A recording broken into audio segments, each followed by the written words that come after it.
8 signs they only want you. When you stop wanting them. Have you ever wondered why people only seem to notice your worth when you've already moved on? It's a question that cuts deep, stirring feelings of frustration and confusion. But what if the answer lies not in their actions, but in our own? What if, by mastering ourselves, we could unlock a hidden power, a strength so profound that it changes the very nature of our relationships? This is where the ancient wisdom of Stoicism comes into play. In a world full of fleeting desires and chaotic emotions, Stoicism teaches us the art of self-control, fortitude, and resilience. And perhaps nowhere is this more evident than in understanding why they only want you when you stop wanting them. Let's explore this through 8 profound signs. Number 1, the rarity effect. Imagine this. A simple, everyday object that you barely notice suddenly becomes the most valuable item in the room when you realize it's the last one. This is the essence of the rarity effect. When something is always available, it's easy to overlook. But when that same thing becomes scarce, its value increases exponentially. The Stoic philosopher Seneca once observed, "It is not that we have a short time to live, but that we waste a lot of it. Our time and attention are precious, and when we give them away too freely, others may not recognize their true worth. But when we pull back, when we make ourselves less available, we become like that rare last item. Suddenly everyone wants it. This scarcity forces others to recognize the value they've overlooked. In this way, our absence becomes our greatest asset, making others see us as someone worth cherishing." Number 2, the power of absence. There's a profound strength in stepping back, in choosing to be absent. When we are constantly present, always available, others begin to take us for granted. Our presence becomes expected, almost like a backdrop in their lives. But when we step away, when we allow ourselves to be absent, it creates a void. This void is powerful because it forces others to confront the space we once filled. As Marcus Aurelius said, "The best revenge is to be unlike him who performed the injury." By withdrawing, we are not seeking to punish, but to remind others of our value.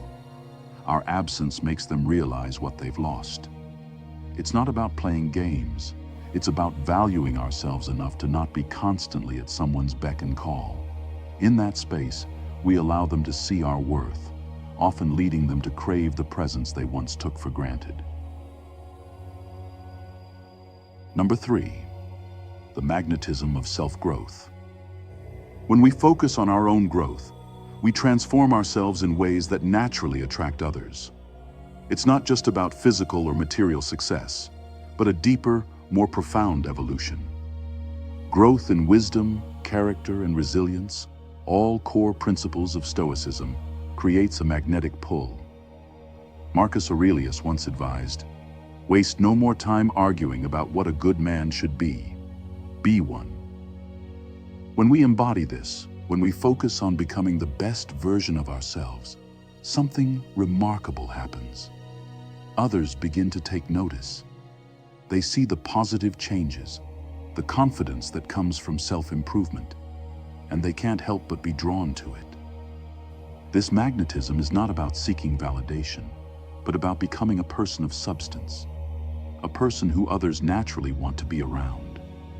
By prioritizing our growth, we show that we value ourselves, and in doing so, we inspire others to value us too.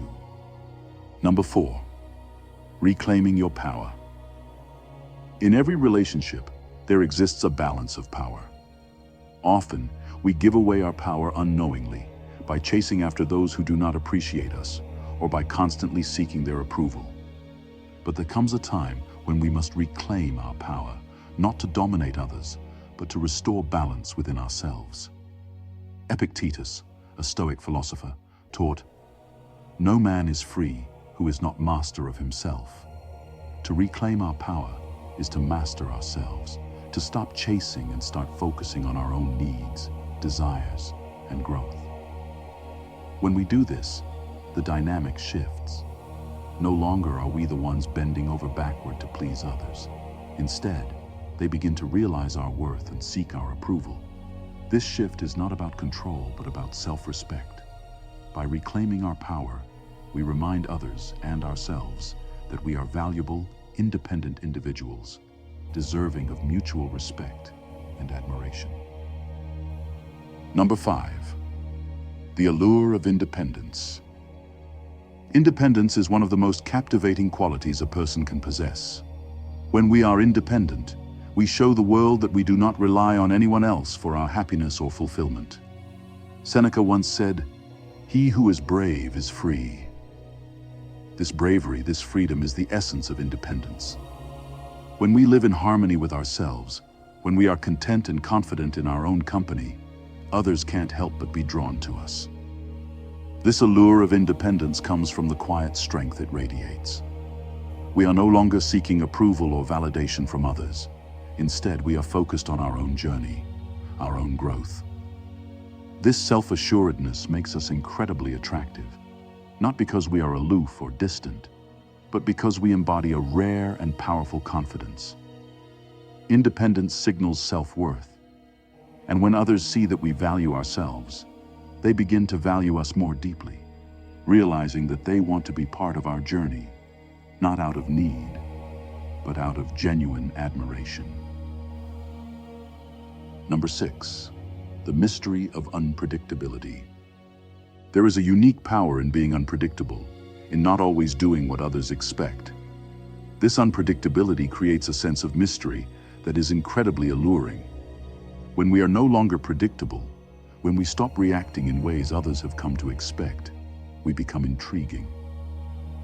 Marcus Aurelius, the Stoic philosopher, once said, "If you are distressed by anything external, the pain is not due to the thing itself, but to your estimate of it, and this you have the power to revoke at any moment." By embracing unpredictability, we take control of the narrative. We stop allowing others to define our actions or emotions, and in doing so, we create an aura of mystery.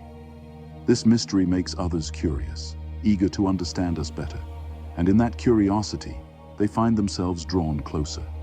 They want to know more, to uncover the depths of our thoughts and feelings. This is not about being deceptive or playing games, but about reclaiming our own emotional autonomy and allowing others to see that we are complex, multifaceted individuals, worth investing in and getting to know on a deeper level. Number 7, embracing self-respect. Self-respect is the cornerstone of a life well lived and a key principle of Stoicism. When we hold ourselves in high regard, we naturally command respect from others. Seneca once wrote, "Sometimes even to live is an act of courage." This courage is reflected in how we treat ourselves and how we allow others to treat us. Embracing self-respect means setting boundaries and refusing to settle for anything less than what we deserve. It's about knowing our worth and not allowing others to diminish it. When we stop wanting those who do not value us, we send a powerful message that we value ourselves too much to accept anything less than mutual respect. This act of self-respect not only strengthens our own sense of self, but also challenges others to treat us with the dignity we deserve. As we uphold our own standards, we inspire others to see us in a new light, recognizing the strength and integrity that comes with true self-respect. Number 8, the silence that speaks volumes. In a world filled with noise and constant communication, silence can be one of the most powerful tools at our disposal. The Stoic philosopher Epictetus advised, "We have 2 ears and 1 mouth, so that we can listen twice as much as we speak." Silence, when used wisely, is not about ignoring or avoiding, but about creating space for reflection and realization. When we choose silence, we allow others the opportunity to recognize the void our absence creates. This silence speaks louder than words, signaling that we are no longer willing to engage in situations where our value is not recognized. It gives others the chance to reflect on what they have lost, to feel the weight of our absence, and to realize the importance of our presence. Silence is not about playing games.